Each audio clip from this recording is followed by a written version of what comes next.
For sure. Okay, thank you, Simon. So my name's Javina. I'm a grateful, recovered crack, heroin, whatever substance addict. Yeah, and welcome. So this is my home group, and that it's my home group. It's where I have passion for. It's where I love. It's not where I started. I started in a different group, and I found people that were like me, not in the sense of my colour, not in the sense of what I do in my job or for a profession, not in the sense of the same area or upbringing. But the only thing that I found that I had in common, what they spoke about, is the thing that right at the end of this reading was the mental states preceding the first drink. My mental inconsistencies, the insanity I have around crack, heroin, or all mind-altering substances. I was sitting and I was thinking today, and I was like, man, people have cancelled shares, and I can get a bit resentful. That's my honesty, because I think, when you've been set free and been given the pleasure to be in this fellowship, you should be sitting here and go anywhere God places you or another member asks you to go, and that you should be compelled to do that. So in that kind of thing, I was like, oh yeah, I'll share, and I will always do that, and I only have that pleasure from the spiritual experience that the 12-step program has given me. That's the only reason why I'm here. I paused a bit, because I was just like, there's new people and that, and, what people want to find in here is, tell me it's okay and that. I don't want to be using and drinking again. My life is a bag of crap, whatever way that looks like, and unmanageability in everyone's life is going to be different. You may still have the job, you may still have the kids, you may still have the house and the car, or you may not. You may, as a female in here, may have done some really shady things for a pipe, or for a bottle of vodka, or for some amphetamines. As a guy, you might have done that. Some might have been to jail, some might have done some horrible things in the sprees, some might be all right. Fact is, I'm looking at a room full, and I guarantee in 6 months I'm not going to see some of your faces. I ain't. I don't know if you're going to see mine. I hope that I'm here. That's the reality we're facing, because trust me, when this meeting opened, there wasn't that many people.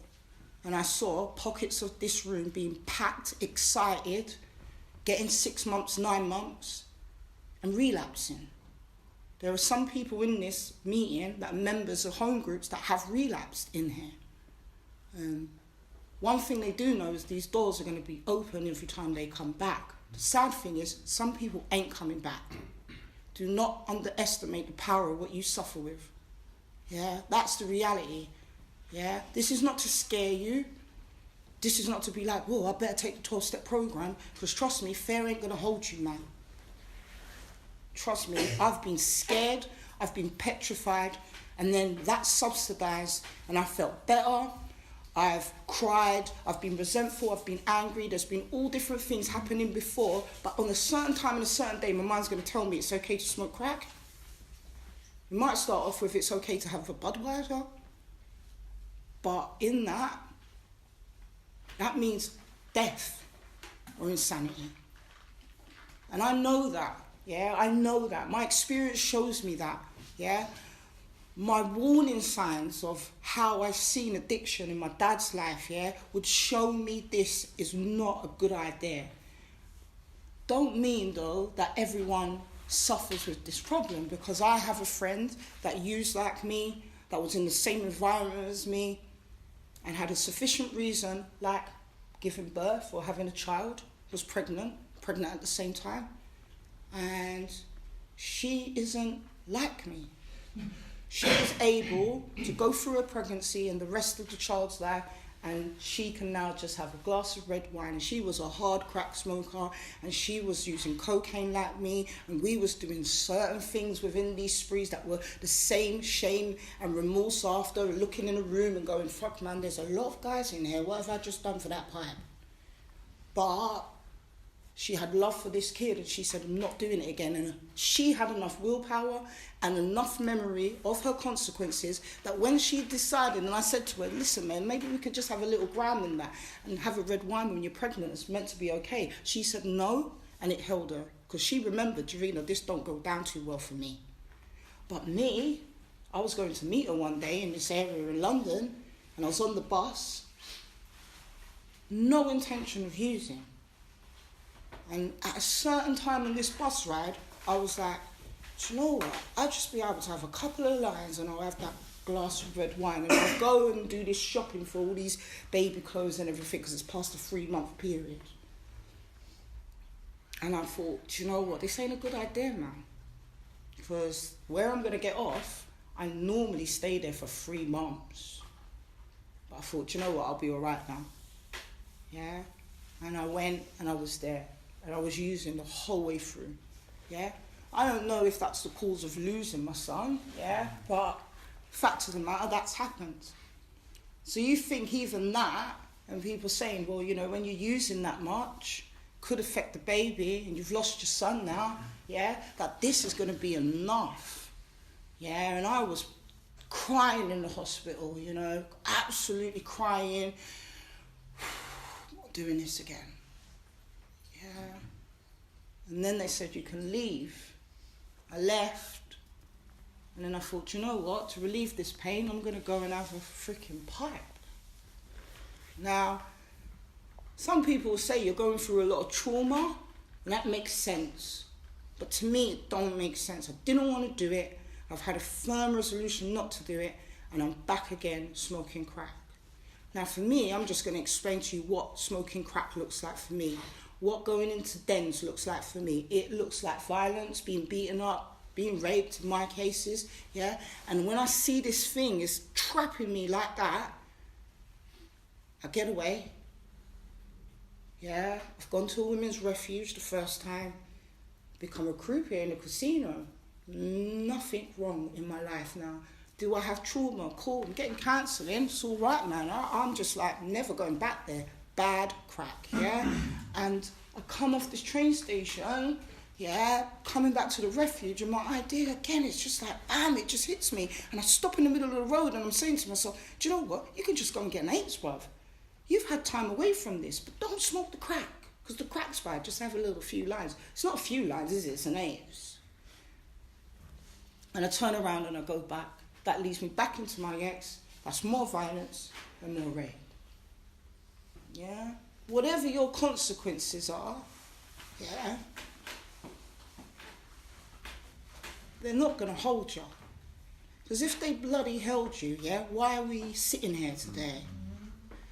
Yeah? How many people are going into treatment? And it's not the treatment place that don't work. It's the fact that you're a different type of drinker or user from the others. Because trust me, I know a lot of people that are going into treatment, they're all right. Life's a rebuild, and they're off. They might even slightly think they're showing signs of alcoholism and that. But the hard drinkers and users look pretty like us. They're very cunning, these ones. And I say that in the politest way. It's sad because maybe you're only going to find out if you are the real addict or alcoholic, because when you get out of treatment and you're like, I'm done, my mental state's better, I physically feel better, I'm looking better, you know, I'm rebuilding my life just like Jim, reassembled the family life, got a job now, and I'm or even volunteering. And then we find that you're walking back, and that could be a year, and you're walking back through our doors.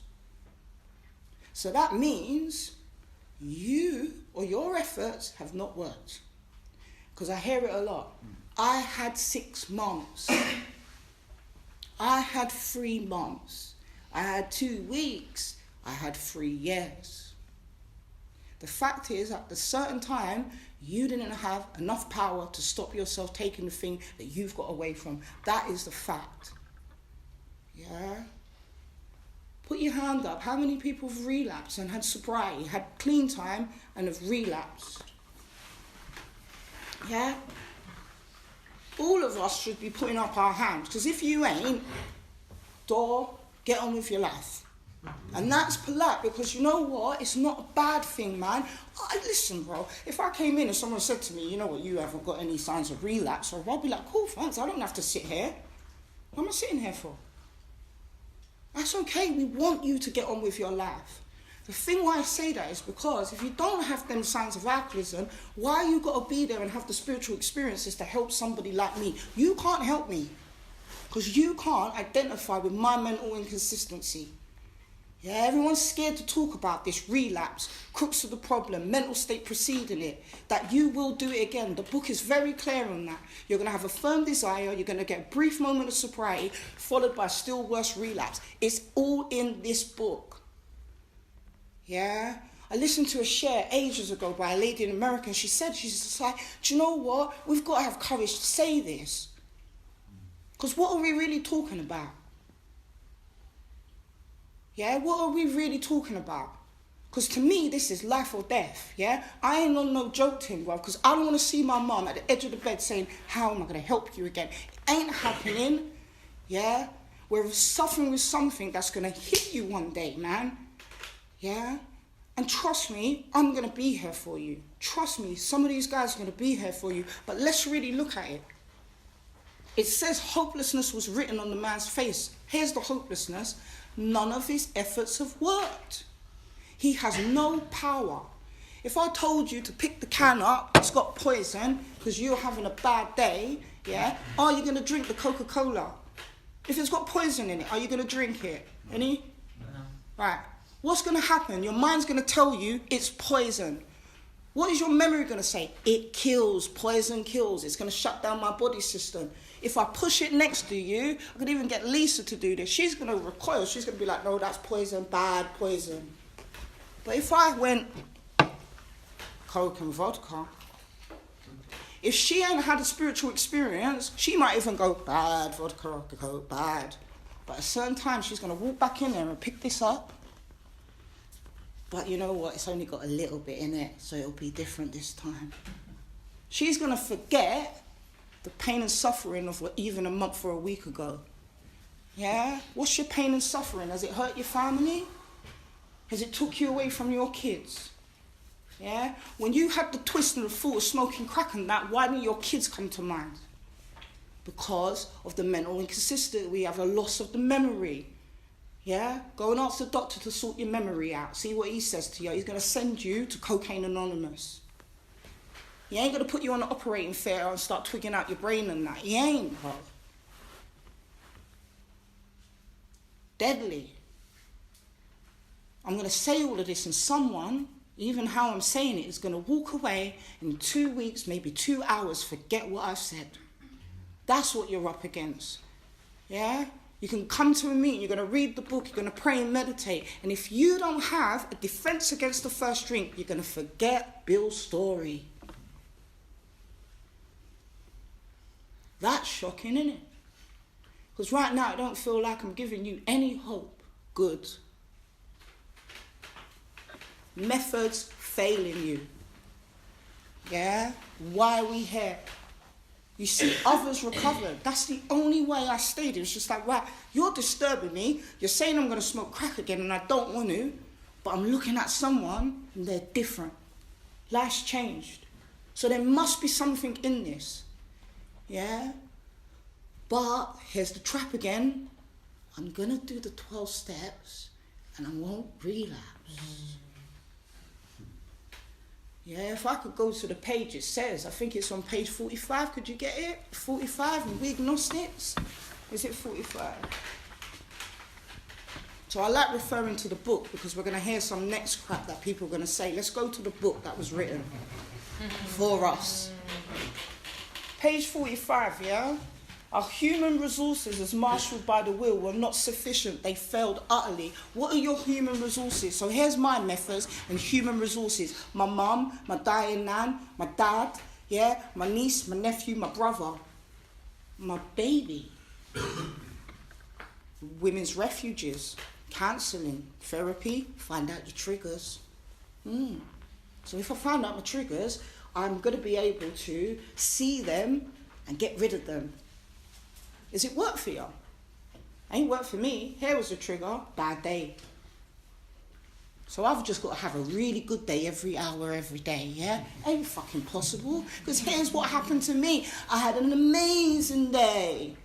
Bought some Zara clothes, walked out, put M-Dizzle in a pint of Coke and that, thought that wasn't going to hurt me. Because I was eating the steak, yeah? Back to the crack then.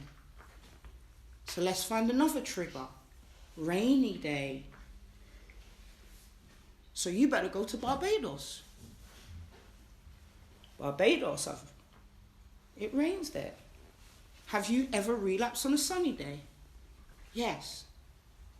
What else is the number one offender? Resentment. Anger. I'm not going to play around with them, yeah? But I've relapsed on a resentment, but I've also not. Yeah? I've been petrified and I've held on, and then I've not been petrified and I've relapsed. They're so inconsistent, it's so unpredictable. How are you going to put anything in place to stop it? Because if I said to you in 2 weeks, yeah, your life's going to be amazing, but 5 o'clock, I might relapse. What are you going to say to me? What are you going to be able to do? Because I'm telling you, you're going to forget me. You're going to forget your sponsor. And even when you don't want to do it, you're going to do it. So that shows me nothing can work. If you've had relapses and you've gone in treatment or you've done things and placed things and you're relapsing again after a period of time which shows you don't want to do it, your life's changed, it shows you your methods are not working, man. I came to that conclusion. Look back in your life. Has this happened to you? And if it has happened to you, try and be as honest as that. Can you do something about it? If you think so, go ahead, man. Like I said, you might not get back. So it continues and says on 45, lack of power, that was our dilemma. Lack of power. So sometimes I might have a bit of power. I might refuse the pipe. Not really, but I might, but I might raise a defense. I might say to myself, it's bad, and something interrupts me, or it may be lack of opportunity, I ain't got enough money, and I really don't want to go and sell my body for another £10 short. It's not happening today. So I might raise a defense. But after that passes, 2 weeks, 2 hours, 3 months, 6 months, at a certain time again, I have the twist of my mind. And it is so cunning. Yeah, it can hit me so suddenly, just go and get it. It can be like a light switch, off and on, get it, don't get it, get it, don't get it. People saying about that's the obsession. I'm going to refer to the book. The obsession is for me to beat it. I'm going to try things to put in place to beat this. You know what I'll do? I'll avoid the pub, I'll go round and I'll just go and use with Jane because Jane doesn't use all night. Do you know what happened to Jane? No. Oh, she stopped relapsing. Because she wasn't a relapser, yeah? And I say that, and I don't know if she might be later, but what is evident is that she can pick and choose when she wants to have cocaine. I haven't got that choice anymore. I don't choose, which seems really tricky because it's just like I wanted to do it. Did you really want to do it after your consequences are that bad? Yeah, so it says we had to find a power which was we could live by, and it had to be a power greater than ourselves. Obviously, but where and how were we to find that power? Well, that's exactly what this book is about. So when people are telling us do the 12 steps, you don't relapse, the book is there, the 12 steps is to get you connected to a greater power. Because if it's my power in the steps, I'm still thinking I've got power to beat it, and I don't. And that is really hard because all I want to do is stop smoking crack. But I had to see that this ain't gonna work out for me. The reading what I chose as well is full of something else, and it is full of the solution. Yeah? I don't know what God is. I'm going to say God, higher power, another power, whatever you want to call it. I was willing, because I knew and I saw that my efforts and methods did not work. That's why I chose the another power. I was like, cool, I'm all right with that. And then I explored it. Yeah? So after you leave that problem now, in We Agnostics it says, drinking problem done, you can't do nothing about it, you can't prevent relapse, you're going to think you can, but we're going to dismantle that for you. Here you go. Yeah? We're going to look at life now. So everyone's sitting there plodding along, thinking everything's cool because they're in the meetings. Move on. Because you don't know when this shit's going to hit you, bruv. And that's what they used to do. They used to get through quite quickly, yeah? Because they knew, I don't know when this is going to hit me again, man. Best I try and get through this and just see if I can have this spiritual experience. So I look at, in my life, where I'm playing God and running the show. Yeah, within that is the principles that we live by. So here's this, it's personal. You're not going to know if you're dishonest. Yeah, it's up to you if you want to disclose it, and it's up to you how deep you want to go with it. But trust me, if you think you've got that luxury, I'm seeing people right now, someone that I know and I used to sponsor, had 2 years thinking they can get away with this shit. They can't stay stopped now. And do you know what that means for your son? Possibility he's burying the mum. It's not a choice for me in the sense of the recovery or the solution. It's not a choice for me that I be honest. It's not a choice to me that when I'm dishonest, that I go to a sponsor and I say, look, man, this is what happens. It's not a choice for me that I go away and clear the wreckage of my past. It is life or death for me. That's why I have to do it, man. Yeah, I have to maintain this. Yeah, so how far do you want to go? Do you want to be here for 3 years or do you want permanent? I'm not looking for a 3-year or a 10-year sobriety, man. I don't want the shit anymore. Yeah? It's not about me dying or being in the crack den. I don't want my mum to get a phone call from James going, she's gone. Yeah? That's what I'm talking about. Yeah, I don't want to be out in Birmingham trying to go around the back of a freaking car park scoring again for a £10 shot, doing whatever I've got to do for £10. I'm not going through that humiliation again. And I know that there's nothing I can do, but there is something I can do in the sense of the solution. There is something I can do by living by spiritual principles. There is something I can do about, do I want to help this other addict? So everyone asks, wherever you are in that, if you're plodding along and thinking you got time, cool, man, maybe you will. You might even come back a bit cocky and be like, well, you see what you were saying, girl? I've got 2 years now. Cool. But what I know, I ain't missing this. I'm not missing the day out that we had today. Yeah? I'm not missing that. I ain't missing looking at a girl that was crying the other week, not knowing if she was going to make it. And knowing that she's going to sit tomorrow with a bunch of women at my flat and hopefully get a bit deeper with this. I ain't missing that. I'm not missing the sponsee that I know ain't got their kids now but still turns up in the pouring rain putting a poster up. Because she might not have her kids, but she might be able to share something that they get their kids back. I ain't missing seeing a young girl come in here. Yeah? I'm not missing them. That is something that nothing can give me, man. Nothing out there can. Yeah, this is special, man. This is not just a meeting, trust me, man. Yeah, this is special. And that's why I get passionate. I'm even probably going to cry or something. Yeah? I don't know too much about God, bro, yeah? What I do know right now, I've seen God. I felt God. First time I felt God was in the CA meeting in Worcester. I was broken, I was skinny, I was wearing a baseball cap, yeah. I saw a guy walk in, quite abrupt, yeah, with some socks on and that, yeah. That, yeah. Love the socks, bro. But that person, yeah, showed me, these guys don't even know what they did for me, yeah. I did not like guys. I hated guys, bro. I had to walk out of meetings because I'm smelling aftershave and I'm shaking. Right now, yeah, I've built relationships with guys again, bruv. I can sit down and know that, do you know what, it's okay, bruv. I can sit in a room with you, fully well knowing you might have done some shit out there in your sprees and that to females, Yeah? But I'm okay with you, man.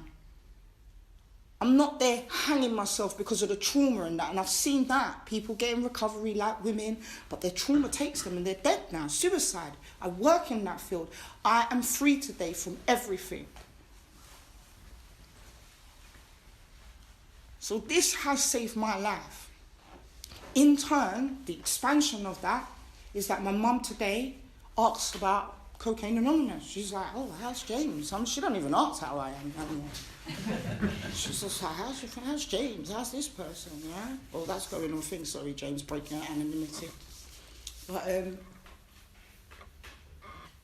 you know, I've got to go back to an area where, I was told I can't go back to. I'm going back there because I've got to be there for my family. Do I get fearful? Yes. I write inventory. Yeah, I pray and I meditate. These are the tools in recovery that we use. I read this book. And I try my efforts to be part of the community again and give back. Do you know what? We've taken so much from this freaking world because everyone's still about what can I have? What do I need? What can I get? It's like, what have you given, man? My sponsor said that to me. The first sponsor I had, she said, what have you given to life? She's like, I just want some freedom. I just want my nightmares to stop. She's like, what have you given? And I had to do that by volunteering, sitting in drug and alcohol service, like, working in B&M. Home bargains was it? Home bargains.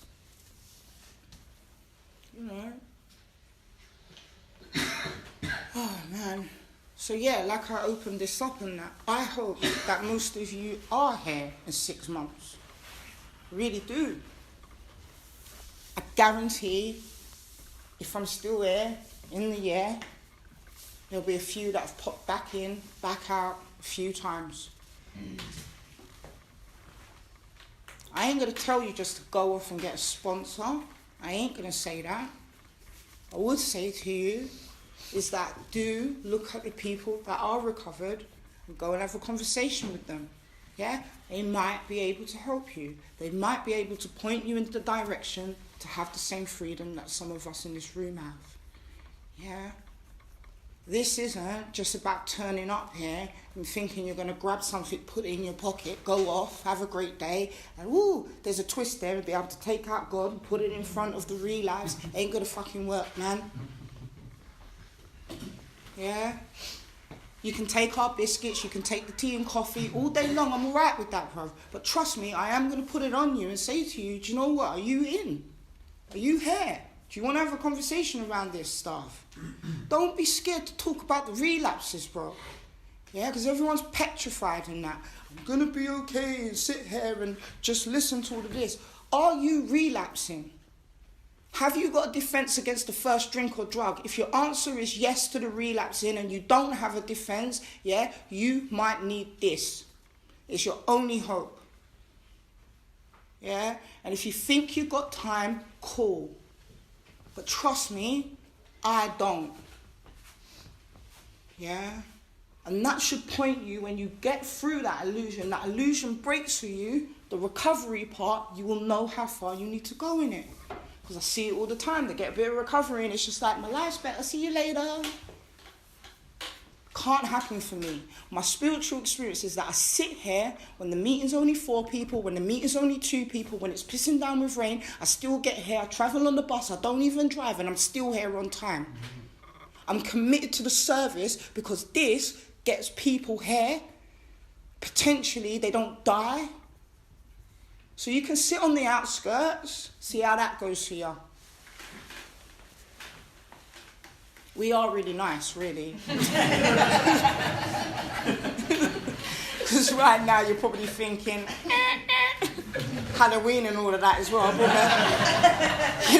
I'm just like, she'll protect me. And if you want to blame the Halloween thing, you can. If you don't want to come back, blame that. I hope something's resonated. Look, man, the twist is something you've acquired you can't get rid of. You're not going to be able to work it out, yeah? Your methods are going to seem like they're working because you're going to have a bit of recovery and you're going to feel a little bit better, yeah? But at a certain time, your twist is going to happen again. You may raise a defense, but inevitably it caves in.